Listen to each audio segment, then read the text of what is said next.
ಓಂ ನಮೋ ಭಗವತೆ ನಿತ್ಯಾನಂದಾಯ. ನಮಃ ಶಿವಾಯ. ಸಾಧಕರೇ, ಇವತ್ತಿನ 16ನೇ ವಚನ ಹೀಗಿದೆ. ಬೆಂಕಿ ಪೆಟ್ಟಿಗೆಯಲ್ಲಿನ ಬೆಂಕಿ ಕಡ್ಡಿಗಳಿಂದ ಅದರ ಬದಿಯಲ್ಲಿ ಘರ್ಷಣೆ ಮಾಡಿದಾಗಲೇ ಬೆಳಕು ಉತ್ಪತ್ತಿಸುತ್ತದೆ.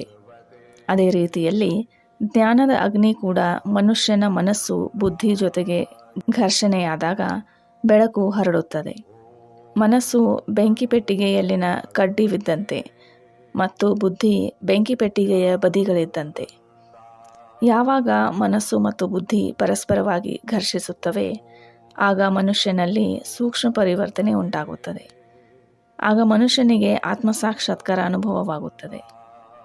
ಆತ್ಮಸಾಕ್ಷಾತ್ಕಾರದ ಮೂಲ ಉದ್ದೇಶ ಜನ್ಮ ಮತ್ತು ಮೃತ್ಯುವಿನ ಚಕ್ರಗಳಿಂದ ಮುಕ್ತವಾಗುವುದಾಗಿದೆ. ಆತ್ಮಸಾಕ್ಷಾತ್ಕಾರವೇ ಮನುಷ್ಯ ಜೀವನದ ಉದ್ದೇಶ ಮತ್ತು ಕೊನೆಯ ಗುರಿಯಾಗಿದೆ. ಸಾಧಕರೇ, ಇಲ್ಲಿ ಬಾಬಾರವರು ಮನಸ್ಸು ಹೇಗೆ ಕಾರ್ಯನಿರ್ವಹಿಸುತ್ತದೆ ಮತ್ತು ಬುದ್ಧಿಯ ಮಾರ್ಗದರ್ಶನದಿಂದ ಅದು ಹೇಗೆ ಸರಿಯಾದ ದಿಕ್ಕಿಗೆ ಹೋಗುತ್ತದೆ ಎಂಬ ಅರ್ಥವನ್ನು ತಿಳಿಸಿದ್ದಾರೆ.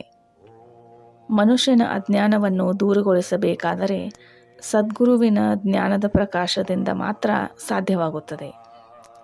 ಏಕೆಂದರೆ ಗುರು ಮಾಡಿದ ತಪೋಗ್ನಿಯಿಂದ ಜ್ಞಾನದ ಜ್ಯೋತಿ ಸಾಧಕರ ಮನದಲ್ಲಿ ಬೆಳಗಿಸಿದಾಗ ಮಾತ್ರ ಅವನಲ್ಲಿರುವ ಅಜ್ಞಾನ ದೂರವಾಗುತ್ತದೆ. ಗುರುವಿನ ಮನಸ್ಸು ಮತ್ತು ಬುದ್ಧಿ ಆತ್ಮದಲ್ಲಿ ಲೀನಗೊಳಿಸಿರುವುದರಿಂದ ಅವರಲ್ಲಿ ದೇಹ, ಮನಸ್ಸು ಮತ್ತು ಬುದ್ಧಿ ಇವುಗಳ ಬಗ್ಗೆ ಅಹಂಕಾರ ಶೂನ್ಯವಿದ್ದು ಆತ್ಮಸ್ಥಿತಿಯಲ್ಲಿ ಸ್ಥಿರರಾಗಿರುವುದರಿಂದ ಅವರು ತಿಳಿಸಿಕೊಟ್ಟ ಮಾರ್ಗ ಮತ್ತು ಜ್ಞಾನ ಎರಡೂ ಆತ್ಮಫಲಕ್ಕೆ ಕಾರಣವಾಗುತ್ತದೆ. ಈ ವಚನದಲ್ಲಿ ಬೆಂಕಿ ಪೆಟ್ಟಿಗೆಯಲ್ಲಿನ ಬೆಂಕಿ ಕಡ್ಡಿಗಳು ಮನಸ್ಸು ಮತ್ತು ಬೆಂಕಿ ಪೆಟ್ಟಿಗೆಯ ಬದಿಗಳು ಬುದ್ಧಿಗೆ ಹೋಲಿಸಿದ್ದಾರೆ. ಇದರ ಅರ್ಥ, ಮನಸ್ಸು ಮತ್ತು ಬುದ್ಧಿ ಸಂಪರ್ಕದಲ್ಲಿ ಬಂದಾಗ, ಅಂದರೆ ಆಳವಾಗಿ ಚಿಂತನೆ ಮಾಡಿದಾಗ ಸೂಕ್ಷ್ಮ ವಿಚಾರಗಳು ಬೆಳಕಿಗೆ ಬರುತ್ತವೆ. ನಿರಂತರವಾಗಿ ಬುದ್ಧಿ ಮತ್ತು ಮನಸ್ಸು ಸೇರಿ ಆತ್ಮವಿಚಾರ ಅಥವಾ ಆತ್ಮ ಪರಿಶೀಲನೆ ಮಾಡಿದಾಗ ಪರಮಾತ್ಮನ ಸತ್ಯ ಕಾಣಲು ಶುರುವಾಗುತ್ತದೆ. ಬುದ್ಧಿ ಮತ್ತು ಮನಸ್ಸು ಚಿಂತನೆ ಮಾಡಲಿಕ್ಕೆ ಒಂದು ಒಳ್ಳೆಯ ಸಾಧನ ಎನ್ನಬಹುದು.